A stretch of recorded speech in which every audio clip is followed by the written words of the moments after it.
brace yourself, because you're about to dive into another free first-hour episode of the Higherside Chats, and we just want to let you know that whether you're looking for a companion through your paranoid insomnia, entertaining yourself through one of life's mundane activities, or trying to ward off the internal screams of all those sad, smothered souls around the office, THC is here. And you should know that every episode of the Higherside Chats has an entire second hour for Plus members. Sign up at thehighersidechatsplus.com and you'll get years of Plus show archives, lifetime forum access, a special invite to Greg Carlwood's monthly joint sessions, MP3s of THC music, bonus episodes, tour videos, and 10% off t-shirts, grinders, and whatever else ends up in the Higherside store. It's $8 a month that you won't miss, so become a Plus member and treat yourself in these troubled times. Always action-packed and commercial-free, which means you'll unfortunately never hear my voice again.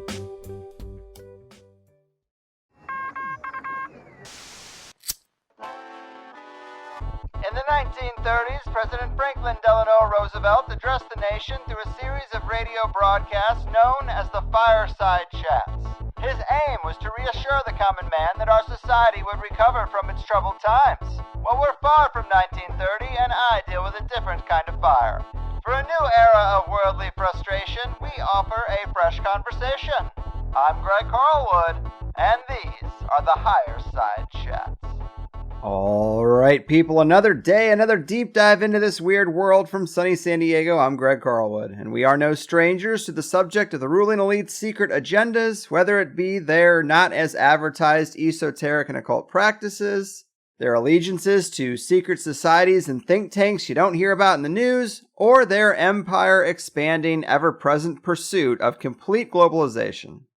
Yes, it seems that at nearly every time depth there's what the history books say, and then there's the subtext and side stories that end up on the cutting room floor as to not expose the masses to the very subjects they work so hard to quarantine.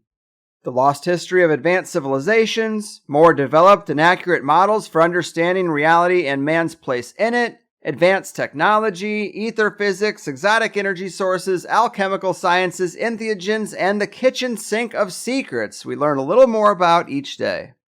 These themes seem to be the undercurrent of so much activity throughout the human story no matter where you look, so why wouldn't it be present in the life and times of Napoleon Bonaparte as well, one of the most successful military men in history? Well, that's the premise of Walter Bosley's latest book, The Esoteric Napoleon, a fourth book in his Secret Mission series, and a title that seems to be kicking off a multi-volume mini-series of its own. You might remember Walter from several previous shows covering his books Latitude 33, Keys to the Kingdom, which explores arcane science and engineering and the making and location of Disneyland, and his Empire of the Wheel series, which covers the Sonora Aero Club, secret flying crafts, the drawings of Charles Delschow, Tesla Tech, a secret group of Prussian nationalists known as NIMSA, and so much more. He also has an interesting history, serving as a counterintelligence specialist during the final years of the Cold War, a special agent with the Air Force Office of Special Investigations, and as a personal security and counterterrorism consultant for various clients around the world. It's going to be a wild ride that I am very excited to take. The Deep State Decoder and Esoteric Agenda Exposer, Walter Bosley, welcome back to the Higherside. Hey, it's great to be here, Greg. Thanks for having me.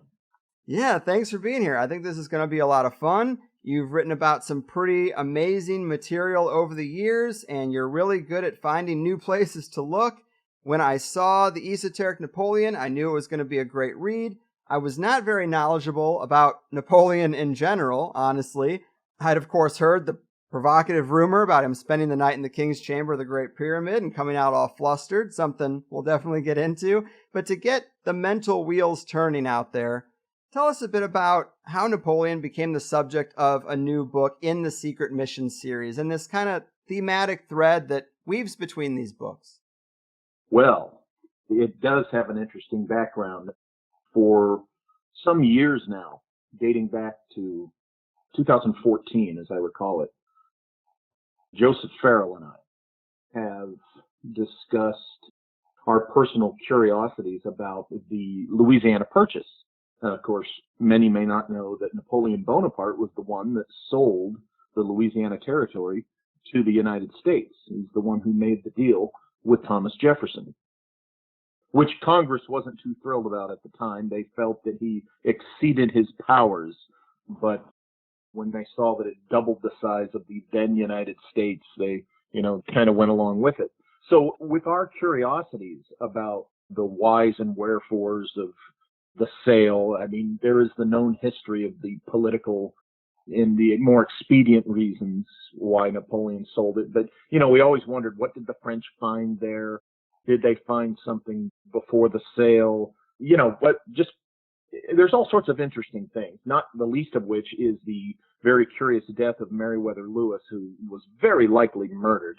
And he was of the Lewis and Clark expedition, of course, that went and explored the Louisiana Territory right after the purchase. So with all these interesting mysteries, Napoleon was kind of on my plate of curiosities.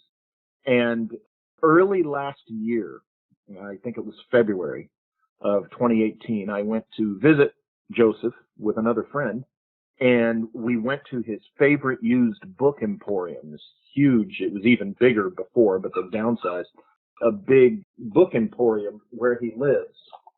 And I happened to find an edition of a book that I'd heard of, but I'd never seen, titled Bonaparte in Egypt by Christopher Harold. And there was only one copy, so I scooped that up. And I just got it as extra reading curiosity, because what I was actually intending to work on last year was the follow-up to Secret Missions 1 about Juan Cabrillo. And I had also found a book about California history on the same day and purchased that as well. And actually read that one first before I picked up the Bonaparte in Egypt book. Well, as I read Bonaparte in Egypt, I realized how much I did not know previously about Napoleon Bonaparte. All I knew was what we're all taught in school, in movies and TV and popular culture, that he was this glum, fat, bald megalomaniac. And that's really all there was to him. And of course, in some extreme cases, the Antichrist of the 19th century and all this. Well, as I read the Harold book, as I said, I learned things about Napoleon that I did not know. When he went to Egypt, he wasn't yet 30 years old. And I'm reading that he's a long-haired, slim, great-looking guy. The women adored him.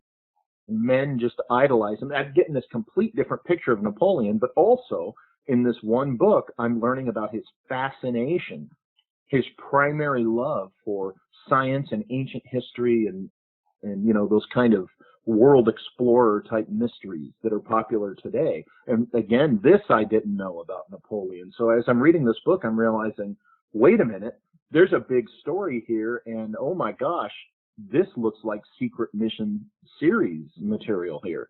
And sure enough, the more I read, the more I became convinced that Napoleon Bonaparte definitely deserved to get what I call the Secret Missions treatment from my series of books. So I decided, after finishing the Harold book, I got my hands on another biography. And before I was done with that biography, I decided, my gosh, I need to really dig into this man's story because, as you said, that curious tale about the night he spent in the pyramid was one of those things Farrell and I would talk about and, I had wondered about over the years. And it was looking like that was something that at least he actually did spend time in the pyramid. And I realized, okay, I've got to dig into this. And it ended up being just reading over almost 6,000 pages of biographical material on Napoleon, just the biomaterial alone. And I'll tell you, by halfway through it, I had become, call me a Bonapartist. I am a fan of Napoleon Bonaparte. He is, I consider to be one of the most slandered and lied about historical figures in known history. And that's kind of how it happened. Yes, and I wanted to get into that perception of the man a little bit more, because I did have it written down right here that you referred to him as one of the most slandered men in history. And like you had mentioned, the conventional view I think most people have is to consider him an aggressive egomaniac or tyrannical conqueror hell-bent on expanding the empire. But you consider him a philosopher and an esoteric scientist at heart. Mm-hmm. What would you tell people to expand on that and maybe countering the conventional view of him and making the case that he was more than meets the eye? Well, first of all, that image, that erroneous image that we have all been fed, that is a direct product of 19th century British propaganda and lies. And when I say from now on in this conversation, from here out in this conversation, and when you read it in the book, when I refer to the Brits or the British, I am referring to the aristocracy. I'm referring to their government at the time. The British people actually kind of admired Napoleon, just like the peoples of the countries that he invaded, and defeated their armies. He would go and he would do these civic improvements, and the peoples of these countries, the actual people themselves, would end up liking the guy or loving him. But it was the aristocracy. And between the British aristocracy and the House of Este, which was the major overarching dynasty that had their members in pretty much all the thrones of Europe, they in England were the ones, and primarily the British when it comes to the worst slander of it all, they're the ones responsible for this image of the megalomaniac. And it was all because at the time that Napoleon emerged, the British Empire was still rising, and they had just been embarrassed in front of the whole world by the American Revolution.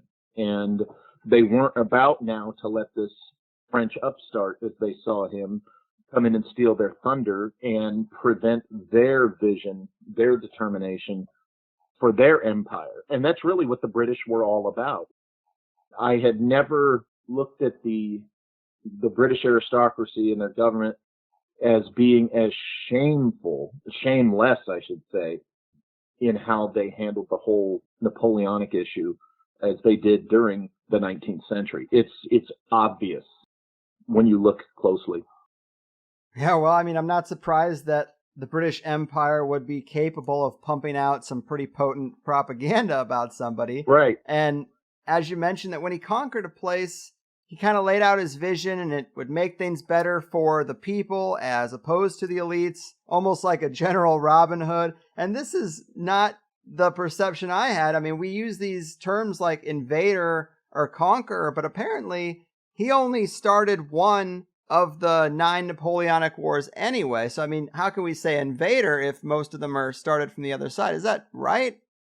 Oh, yeah, it's crazy. They called this the Napoleonic Wars, this era. There were 9 of them, and he only started one, and that was with Spain, and that was over a legitimate violation by the Spanish of a treaty that they had signed with France. And the other 8 wars were started by England and the House of Este and their allies in Europe. It really should have been called the Wars of British and European Dynastic Aggression, is what it should have been called, because that's what they were. And they got to the point where they openly were just stating that they were declaring war on the man himself, on Napoleon Bonaparte himself. So we see the beginnings of the philosophical collectivist assault on the idea of a strongman leader, okay? We see that the beginnings of we must always demonize the strong, charismatic leader, because a strong, charismatic leader can do great evil and destructive things. But the flip side of that coin is a strong, charismatic leader doing good things on the side of good can't be beat by any dynasty or collectivist body. And so with Napoleon, in the Napoleonic era, we see the beginnings of the philosophical collectivists kind of sharpening their teeth on, how to tear down a great leader. And it's kind of astonishing to some degree. I mean, they would tell stories to their children, that Napoleon Bonaparte will take you away and boil you up in a kettle and eat you, and that kind of, just the most ridiculous. They just wanted to turn him into a boogeyman, really. Yes, that is a good breakdown, and blaming the opposition is a common tactic for empires, especially the British one.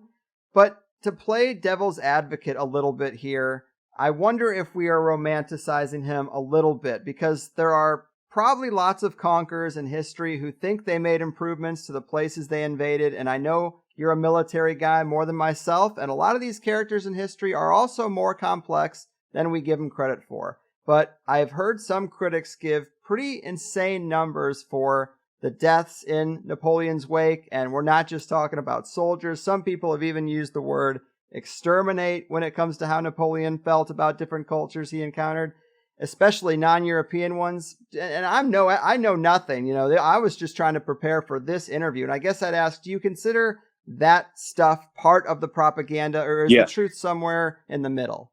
Well, it's a little bit of both in a way.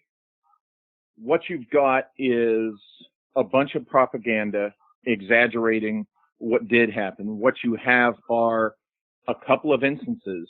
Now, we have to remember, when I say, hey, I'm a fan of Napoleon Bonaparte, by no means was the man perfect. He did make mistakes like any other human leader we've ever had, even the best of them.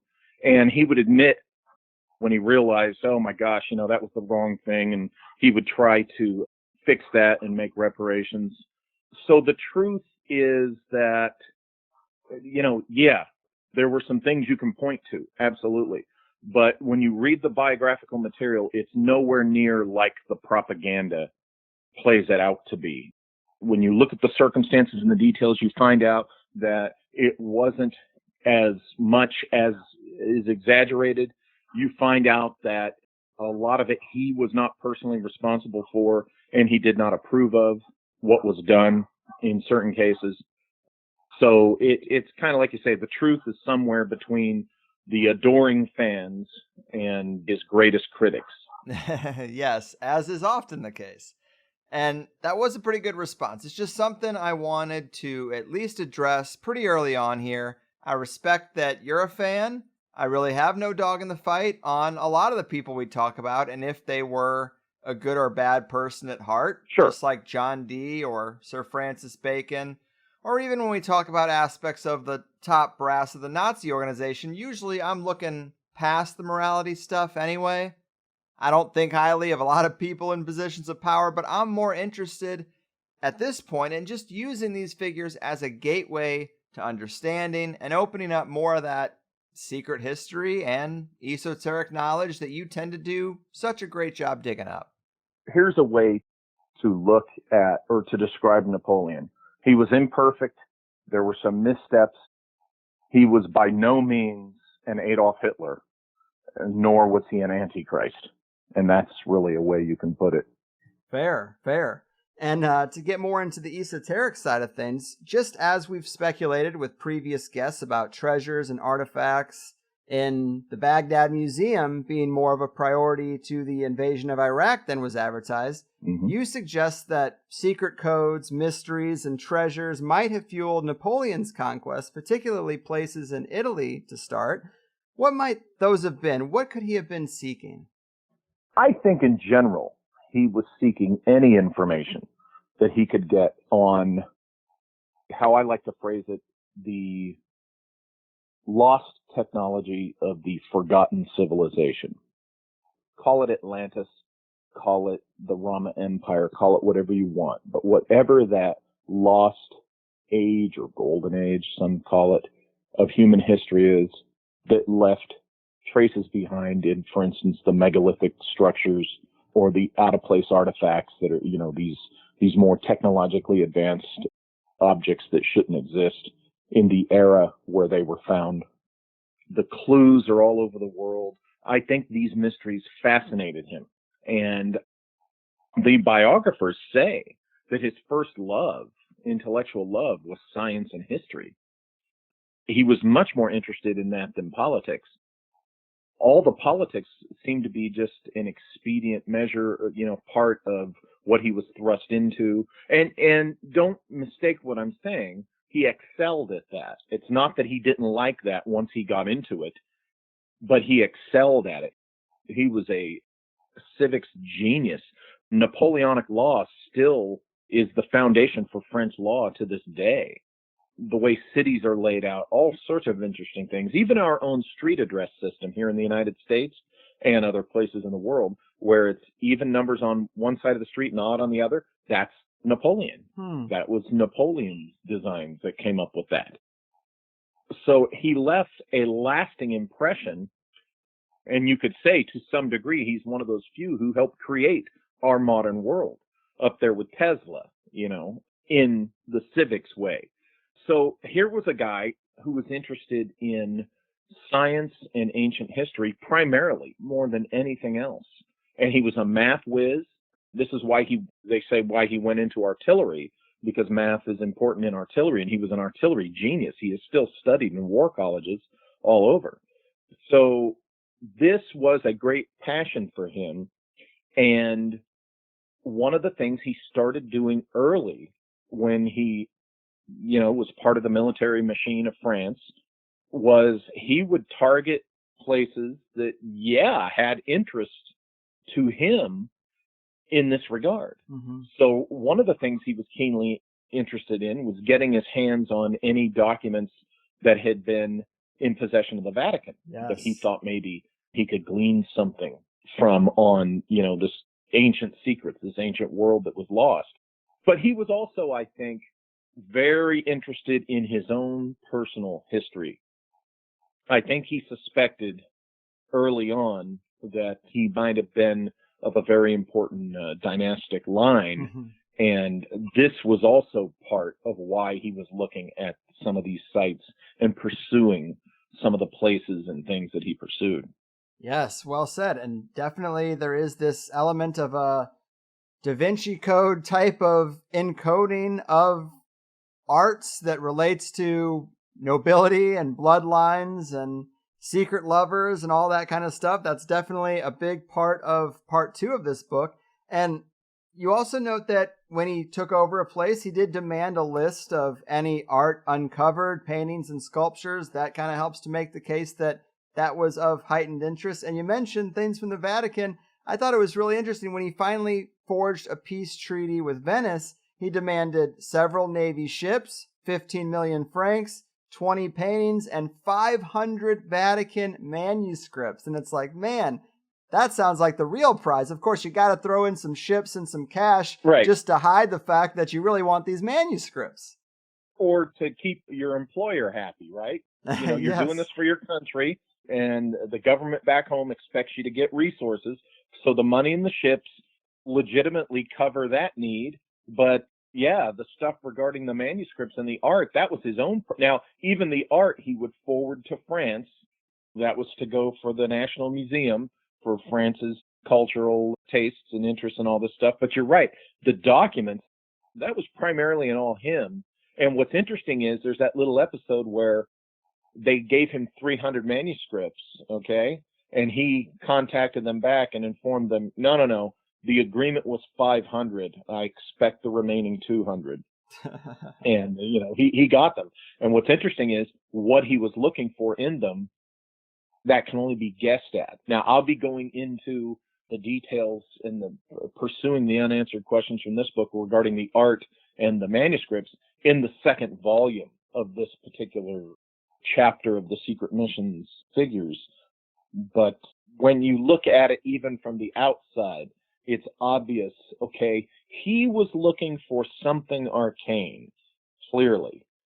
And the challenge will be, of course, in the next volume is for me to dig into those details. Mm. Yes, and Vatican archives are definitely provocative to me. And speaking of employers, as you mentioned, I'm also always interested in secret allegiances and hidden financial backers. And you mentioned this too. To quote the book, there remains in the material about Napoleon a hint of suggestion that he represented an interest that represented him from offstage, where it so often counts. Was an unseen backer a factor in Napoleon's victory over Italy? And I would ask the same question. I think we've all seen the paintings of Napoleon with his hand in his shirt, what people suspect is a hidden hand, Freemasonic hand gesture of some type. What are your thoughts on this secret backer question? Well, that's definitely a main thread that is one of the purposes for Volume 2.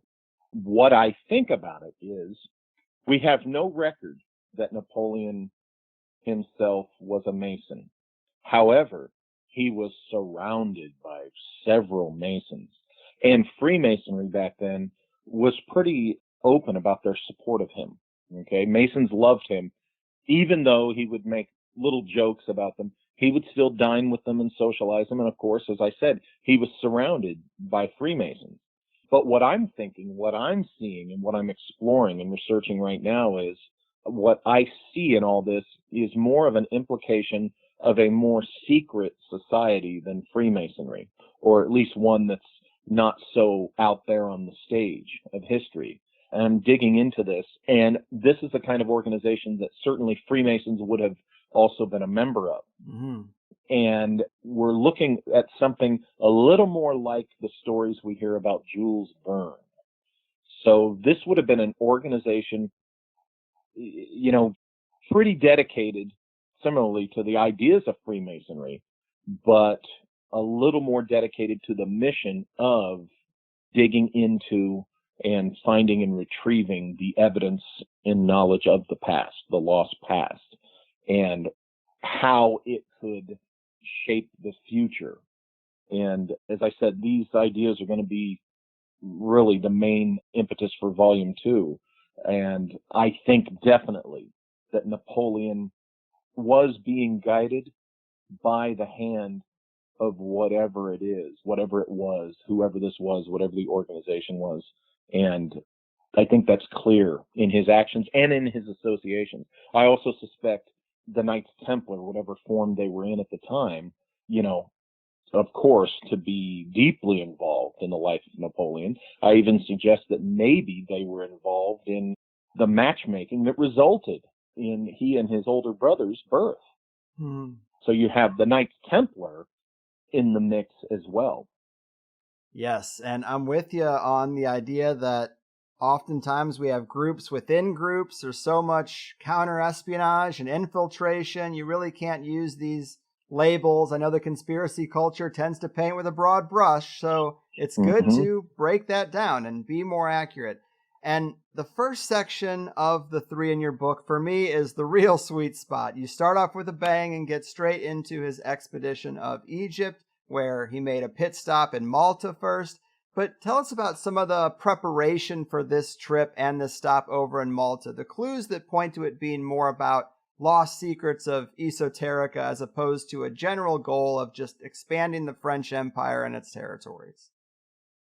Well, here's what's interesting, and I think this is evidence that Napoleon was indeed using the military and political aspects of this as an expedient to really pursue his personal interests as regards ancient history and the mysteries of our past. And that is that the idea of France invading, you know, with the idea of colonizing Egypt had been around for, you know, at least, I think, a couple hundred years in France. Now, there had been several plans over the course of the years and the decades leading up to his life, his own lifetime, that had been presented to the French government, the French king, what have you. In his day, there emerged this thing called the Directory. And he simply piggybacked on a plan that existed that was virtually the same as his plan that he presented, except that original plan had the invasion of France staged from Crete. What Napoleon did was he entered the idea of using Malta as the launching platform to Egypt. Now, to us, you know, these days, the flag goes up and we go, oh, isn't that interesting? He, you know, wants to use Malta instead of Crete. Well, this would be for the obvious reasons. There were the Knights of Malta, of course, were there. And very much like the Knights Templar and other orders of the day, these were guys who were historians.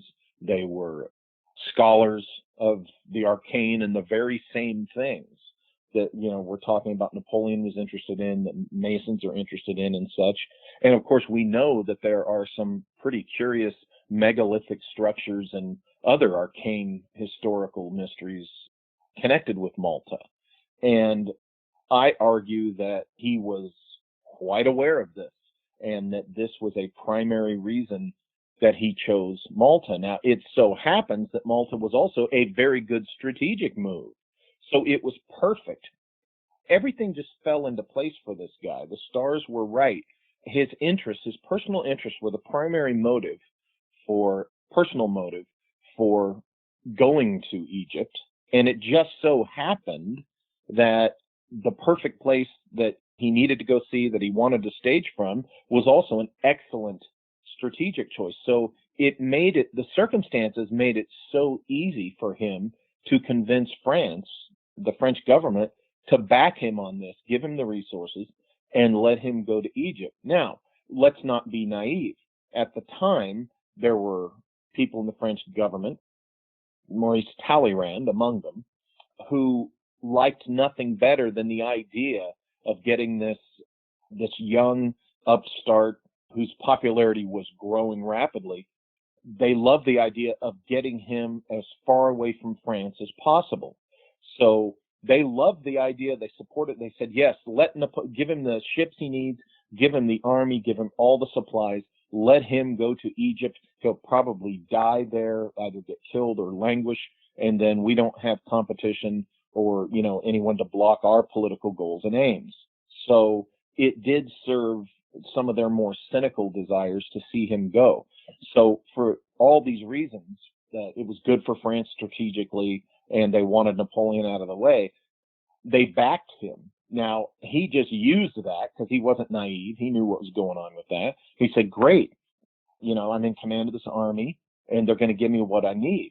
So what he did was something that hadn't really been done on this scale since the time of Alexander the Great. I think a previous French king had done this a little bit, and the various knightly orders during the Crusades had kind of double-dutied in this regard. But what Napoleon did was he took over 5 what are called savants, which were philosophers, scientists, engineers, science technicians. He took over 500 of these guys on this expedition of conquest with him. Even the officers in his own army were just befuddled because they didn't understand it at first. And these scientists were all treated like on the same level as officers, like VIPs. And that was the other thing. Some of his officers and soldiers were like, this is interesting. So that right there speaks loudly to his intent of what he had planned to do in Egypt. And sure enough, once he got there and he deployed these guys, this was the birth of modern Egyptology. Okay? Napoleon's savants, as he called them, his scientists, many of which were philosopher scientists, okay, Freemason type guys and such. These guys essentially, they were the first Europeans to really pour through Egypt and the ruins and document all of this. And modern Egyptology is a direct product of Napoleon's expedition. Provocative. And let's get into hypergeums or hypergeums a little bit, and this sacred resonance of 111 hertz. This comes into play with Malta a little bit because apparently there are 2 in France, and then the oldest one might be in Malta. Maybe Napoleon had access there. You note he was an experienced meditator who thought that it helped him foresee what might happen. And that's really interesting. And what makes these hypergeums so important? Well, it's because, first of all, the period in which they're made, I mean, these things are ancient, and the fact that they're carved out of rock the way they are, and the fact that not only are they carved out of the rock the way they are, just imagine one big, gigantic, huge, mountain-sized stone, and that's how these things are hollowed out into rooms and nooks and niches and doorways and passageways and all this. But the fact that they do it in such a way that the acoustics, the sonics of the thing are so accurate, that you have to wonder what knowledge, what scientific and technical knowledge did these ancients have, and who were they that built these hypogeums? What's interesting is they were also known to exist in Egypt. And certainly, when you look at the men around Napoleon Bonaparte and his own personal interests, but his main mentor was Gaspard Monge, who was known as, the father of descriptive geometry, and who himself was very much a philosopher scientist, and would talk with and school Napoleon in these things. So Napoleon, before he even went to Malta, I argue that even though and I always mispronounce it, I apologize, the Hypogeum was not, we are told, was not discovered until after Napoleon's time, I suggest that maybe the secret societies interested in these ancient structures already knew it was there, because you had already, for a long time, you had the Knights of Malta on the island of Malta, and you had philosopher scientists and technicians among them. I argue that they likely found this Hypogeum on Malta and just kept it secret for years. So the modern discovery that we're aware that's on the books in our time, I think that was really just either a rediscovery or it was time to go ahead and reveal this publicly that it's there for whatever reason. So I suggest that Napoleon, before he went to Malta, he was aware of the Hypogeum's existence, and it was one of the things he was curious about. And therefore, my suggestion further implies that someone among the Knights of Malta showed it to him, gave him a little tour of it. Remember, he took several members, knights and their support staff, with him to Egypt. So, that further suggests the possibility, who were these guys? We don't know. I argue that it was the philosopher scientists among the Knights of Malta, I think, were the ones he took with him to Egypt. So I would say that because of what we can legitimately suspect about his association with secret societies and other groups interested in the arcane mysteries of the past, that Napoleon probably knew quite a bit more about Malta than standard history offers us. And I'm right there with you. If you have an ancient site, especially if it's some type of technology, I'm not surprised that groups of people, privileged people, know about it and keep it a secret. Like I said, especially if it is some type of technology. It has this sacred resonance of 111 hertz. And as you note, modern MRI machines have shown that 111 hertz can turn off the prefrontal cortex and deactivate the language centers. And this really starts to tie in nicely with Joseph Farrell's recent Microcosm and Medium, which we covered with him a few weeks back. But this idea of a frequency that plugs a person right into the collective unconscious, this cosmic quantum internet kind of thing, might these structures unlock this type of gateway? Oh, I think so. I definitely think so. And I think we do find this further into the story here when Napoleon goes into the Great Pyramid, right, and spends the time in the King's Chamber. I think that one of the reasons, if not the really main personal reason, Napoleon wanted to stage from Malta was because he thought there would be some type of technological thematic likeness between what was in the Hypogeum in Malta and what he would find in the Great Pyramid. And going back to, what you pointed out before, that yes, he was an enthusiastic meditator, believer in meditation.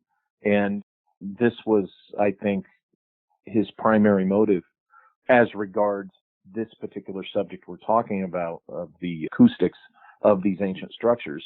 I think he fully intended to do what I say he ultimately did, and that was tap in to that deeper level or higher level of conscious reality or consciousness that's out there and available. It's still so much over my head, but I am learning more and more that frequency is such a huge element of our reality. It seems like really dialing in and mapping out these frequencies can have all sorts of effects on the human body, on potentially levitating stones, on consciousness projection, all sorts of things. And it really is fascinating. I mean, even Tesla's famously quoted as saying, if you want to understand the universe, think in terms of frequency and electricity, a couple other things, but frequency is definitely in there. And let's get into the Great Pyramid, so to speak, and that big did he or didn't he question, because it's definitely relevant to this tapping into the collective unconscious memory bank idea, if a person thinks that's the sort of thing the pyramids were for. But what do the available sources say about Napoleon and the Great Pyramid and that legendary rumor? Well, the story, as we know, has been out there presented usually as one of those apocryphal tales. In other words, it is said, or someone once rumored, that Napoleon Bonaparte spent a night in the Great Pyramid, specifically in the King's Chamber, and he came out pale and just mortified and just at a loss for words. And when asked what happened, he said, "You wouldn't believe me if I told you." And that's the tale that has been making the rounds for years. I wondered, okay, is there anything to this? And what you find when you do the research is that, yes, there's indeed something to this. Now, the claims otherwise, that it did not happen, originated with a gentleman named Bourrienne. Bourrienne is his last name. He was a schoolmate of Napoleon's, who in their adult years went on to work for Napoleon as one of his personal secretaries. Now, unfortunately, Bourrienne had some ethics issues, was caught, violating various rules and ethics, and was fired, I believe, twice by Napoleon for these issues and shortcomings, and basically it kind of pissed him off. So Bourrienne is the source of a lot of the negative untruths about Napoleon, among his contemporaries. And Bourrienne is widely recognized and has been for a while by modern historians as an undependable source. So Bourrienne is the source of the story that, no, Napoleon didn't want to go inside the pyramid because he would have had to crawl through a tunnel and that was beneath him. And then this gets perpetuated by early historians, among them, by the time you get into the 20th century, Christopher Harold, the author of Bonaparte in Egypt, the book I had mentioned earlier.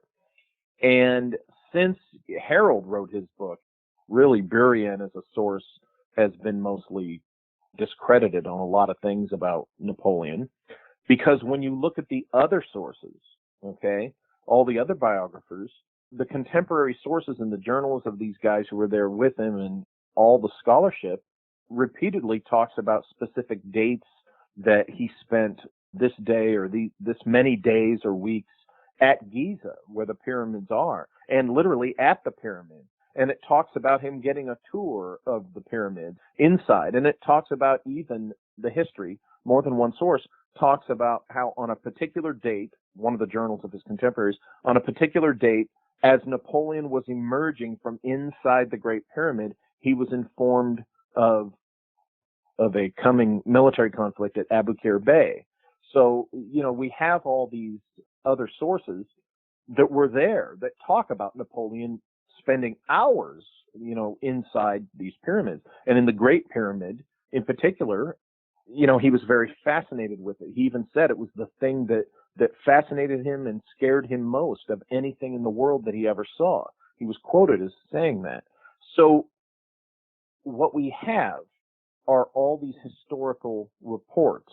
We have the fact that he spent so much time in and around, in Cairo, and he spent so much time in and around Giza.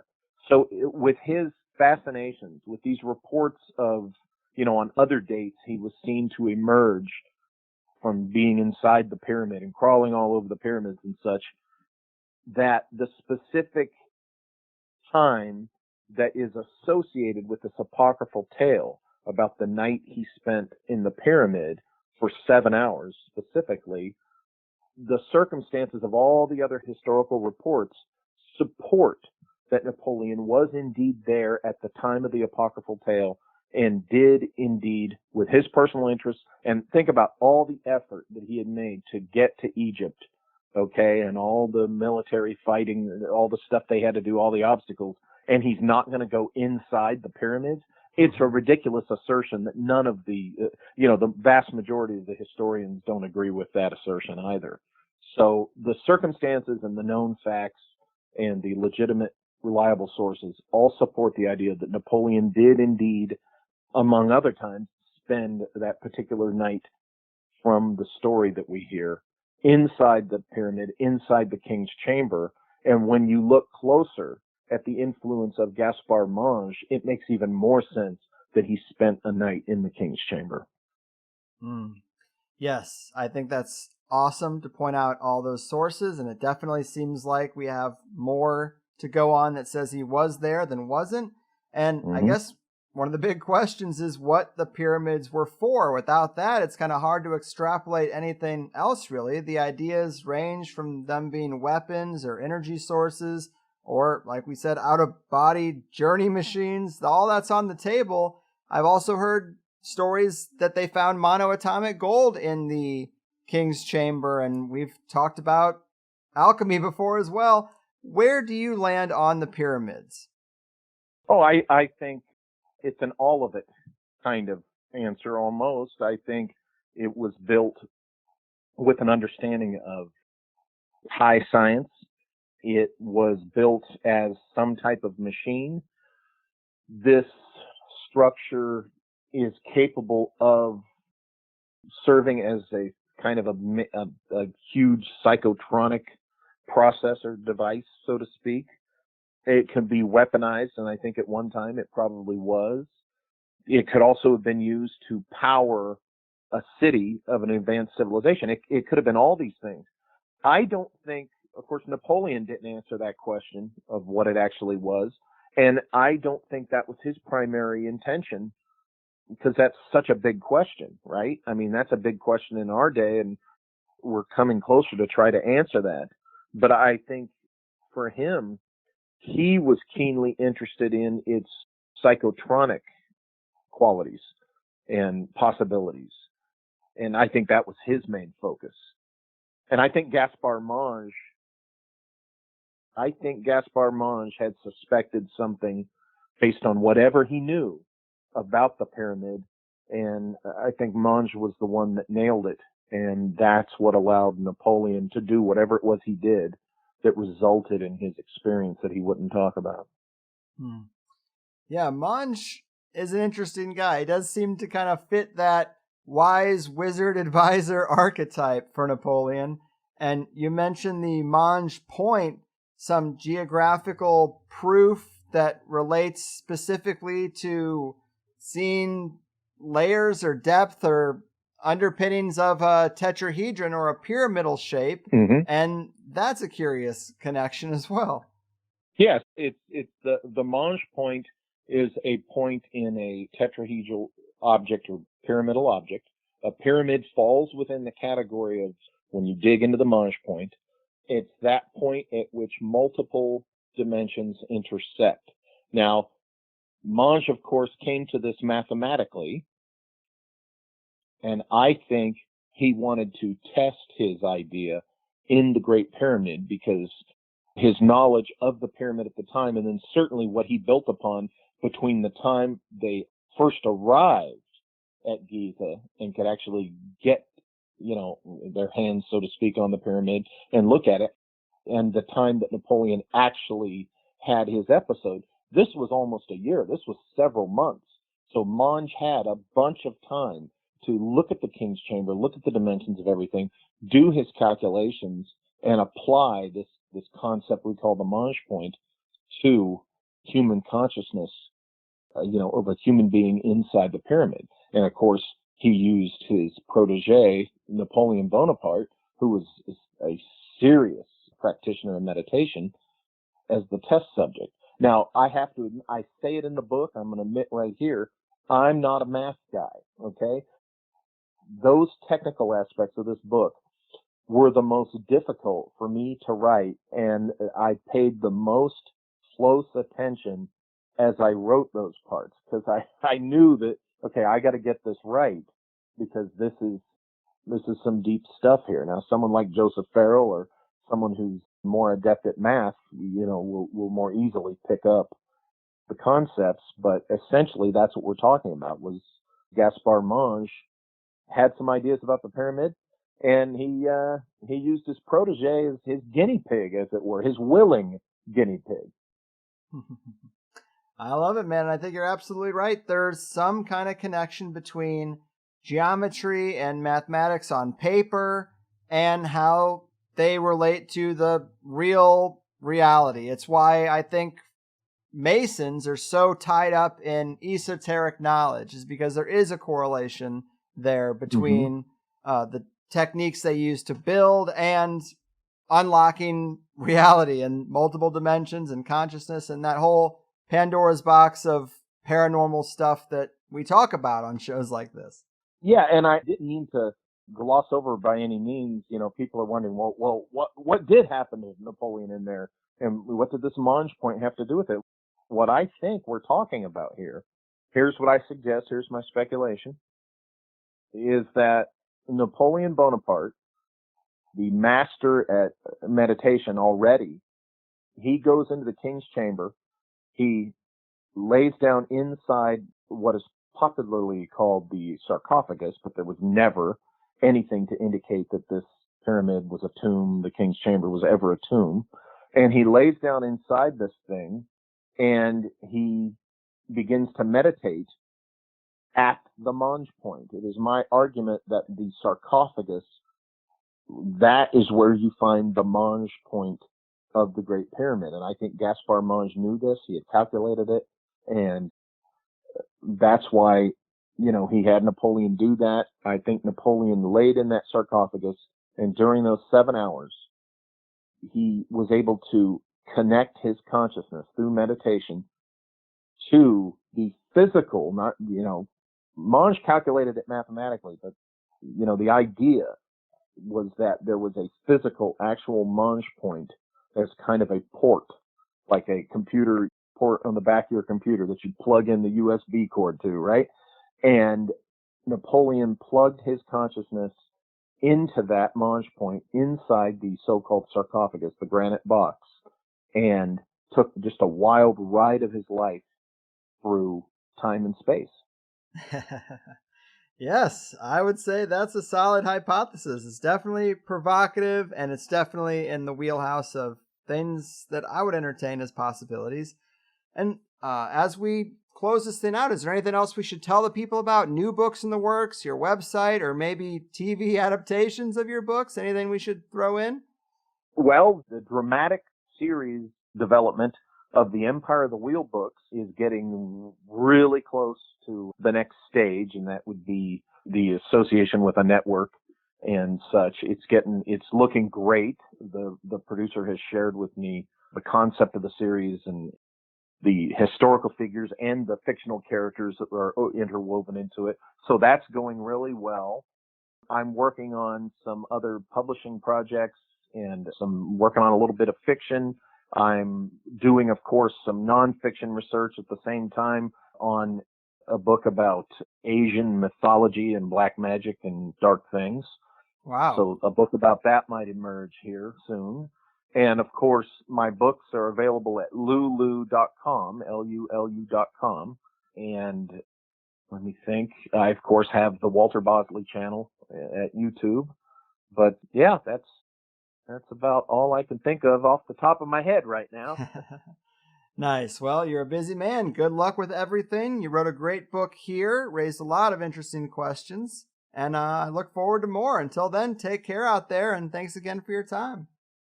Thank you. It's a beautiful day in the neighborhood, a beautiful day for a neighbor. Thanks for tuning in again today, people. Walter Bosley, the Esoteric Napoleon. Just a nice off-the-radar episode that I've been looking forward to getting out to you guys for a few weeks now.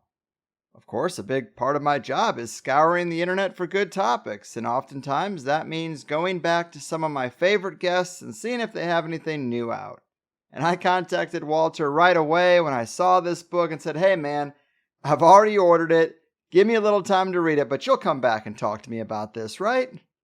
And luckily he was willing and able, because this is a subject matter that no one else is researching, and kudos to him for digging these things out of history and holding them up to the light.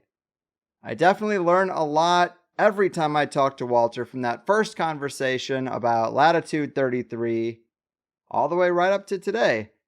The stuff about hypergeums or hypergeums today was really awesome. Everything from Malta to Egypt, up and down, the whole thing intrigues me.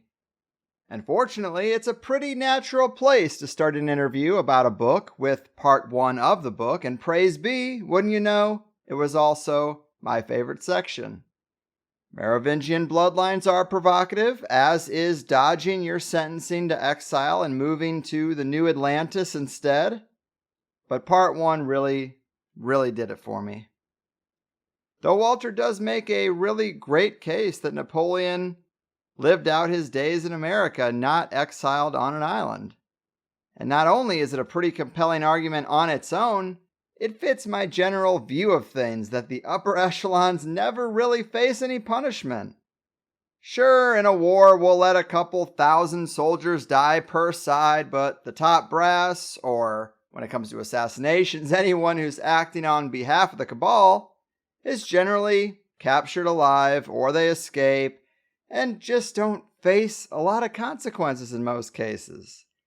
Even Hitler, of all people, lived out his days peacefully in Argentina. They tested the skull that was supposed to be his, and it wasn't even a man's skull. Plus, there's just so many witnesses that knew him or saw him there. There's photographs. That's probably the biggest example, but there's also bin Laden. Does anyone really believe he was killed in the SEAL Team 6 raid and then buried at sea? Yeah, sure. Most of the alternative accounts would say that he died a few years before that, but he was living well until he wasn't. I mean, we don't even really have to go down the list of American presidents, but Bush, Cheney, both Clintons, never held accountable. Of course, whoever really killed JFK, also in that club, and even John Wilkes Booth is said to have gotten away scot-free by some alternative accounts that we've talked about before. I mean, we know this. It's just example after example. Sure, everyone's talking about the Epstein thing now, but let's see who actually goes down for anything and what secrets really get revealed. I'm skeptical, but I'm watching this show every day. But, I mean, it's on MSNBC, it's on CNN. Clearly, there's a want to talk about it. A lot of the alternative threads I'm seeing are generally saying that Epstein seemed to be a Mossad agent, and he not only held the blackmail file, but filled it on their behalf, and that this pressure is going to mount because they're trying to force America to attack Iran. And that kind of makes sense to me, but we're going to see. I have a show on the books about this scheduled for next month because I want to make sure we have the full story to talk about. I'd rather have a show that's deep and complete on this subject rather than just having the one that's first. So we will get into it. Don't you worry about that. But anyway, so the idea that Napoleon's punishment would just be a story we tell kids in school doesn't surprise me either, when very few people on that top rung ever really fall. But as I said, I really needed my memory refreshed when it came to Napoleon's bio in general and his conflicts. I know Walter considers himself a fan of the man, and it is possible that he really did make things better for the citizens of the places he conquered. Maybe he was the original breaker of chains. But a lot of conquerors tell themselves that they've made things better for the people who survived their invasion. And that's easy to say, right? I mean, if your friends or family died fighting him off, you probably wouldn't be swayed with a better tax rate. And as I said in the interview, you can read a lot of nasty stuff about him. And Walter isn't denying that. He's just saying that it's propaganda cooked up by his political enemies. And that's where it's going to get really fuzzy, because how do you sit in 2019 and make a conclusion that you can feel comfortable about when such a thing as British imperial propaganda is on the table? Because I'm definitely not putting anything past them either. So like Walter said, the truth is likely somewhere in the middle. And you definitely don't have to be a fan of the guy to be interested in his esoteric interests. That's the point here, and it was a fun show. I know we're pretty deeply behind schedule this month. This is only the third show to come out, and it's the 23rd. But our editor moved on to other things, so my lovely wife has been doing it again, and it's just not efficient for us, because if we have plans together, then no work is getting done, as opposed to having an editor who would be working during that time. So I'm in the market again. It's nice to save money, but I'm going to be scouting for editors for the next few weeks so we can free up her time again and get back to being more consistent. We had it there for a while, but it has been a very crazy and unusual month. Putting the finishing touches on the website, getting ready for that launch on the 5th of August. Comic-Con was also this past weekend, and for the first time in the 10 years that I've lived in San Diego, I had a badge with my name on it. So that was fun. It was a nice little staycation and a nice little distraction. Obviously, other things have factored into this month as well. But what can I say? We're hustling. I promise you that. Also in THC news, this month's joint session is coming up super soon, the 25th at 7 p.m. Pacific time. That is this Thursday. So feel free to join me live or join THC Plus to see it on your own time if you're interested. And of course, the main attraction to being a Higherside Chats Plus member is treating yourself to the full 2-hour episodes of THC rather than just the first hour that you get for free. And still devoid of sponsorships, I would add. I've had a few sponsor requests this year saying that I'm leaving a lot of money on the table by not putting ads at least in the free show. And not only that, but then that would push people to Plus because they'd want to avoid the ads. And I get it. Plenty of shows do that. I don't like it. The Plus memberships are enough for me to get by on, and the corporations can't buy me. You will never see that happen as long as we stay listener supported, and I don't see any reason why we wouldn't. Thanks to all you guys who take the plunge. It is the best feeling in the world, really, to know that this is my job.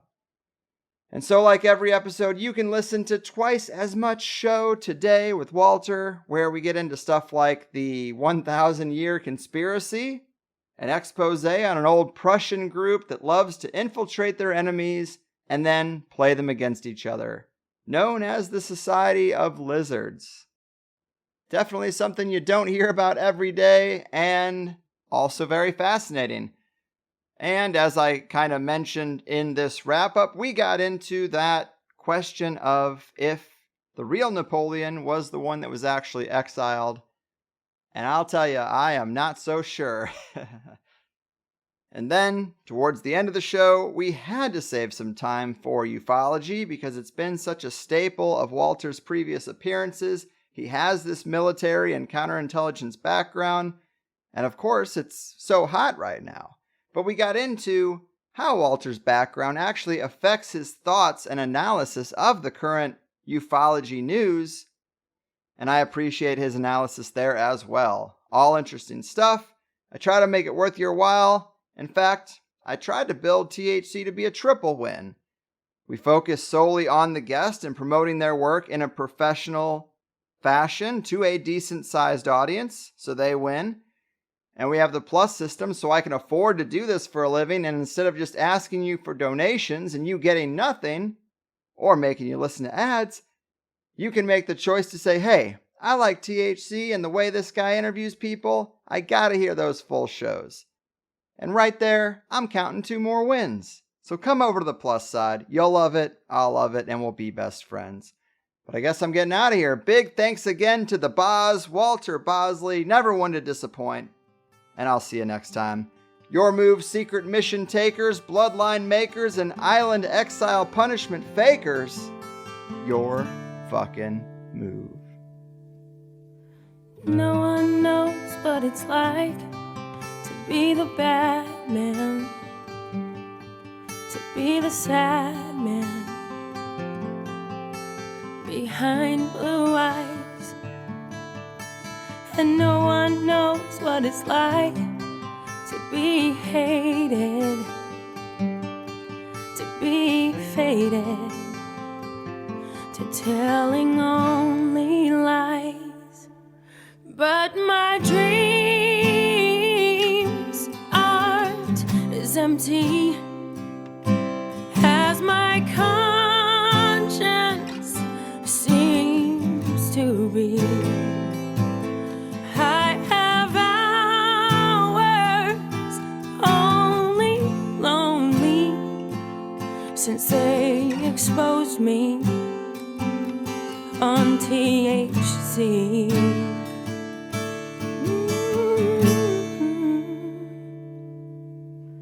No one knows what it's like to feel these feelings like I do, and I blame you. No one bites back as hard on their anger. None of my pain and woe can show through. But my dreams aren't as empty as my conscience seems to be. I have hours always lonely since they exposed me on THC.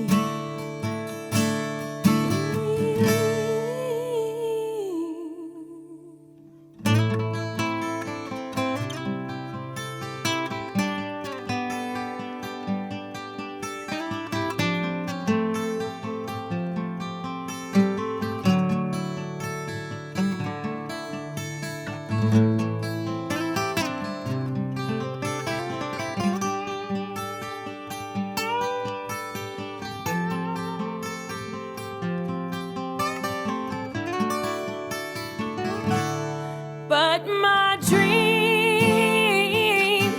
aren't as empty as my conscience seems to be. I have hours always lonely since they exposed me on THC.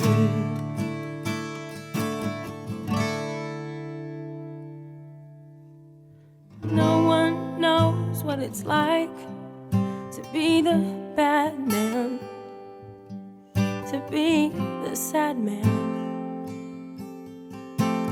behind